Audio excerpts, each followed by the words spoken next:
Modular is the future of construction.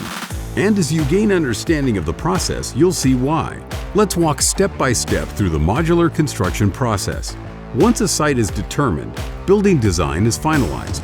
Permits and approvals are secured, often with the help of your modular construction partner. Now, construction can begin.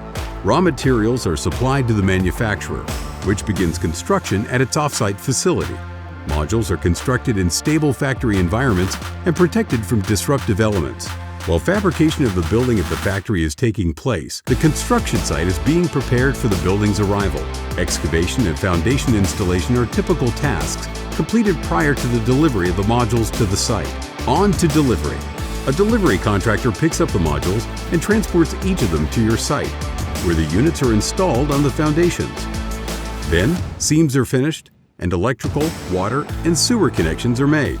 ADA-compliant access systems such as decks, steps, ramps, and sidewalks are installed along with paving, striping, and landscaping depending on the contracted scope of the project. That's it! You're ready to take occupancy. We are here to help. Ready to get started? Contact us today to learn more.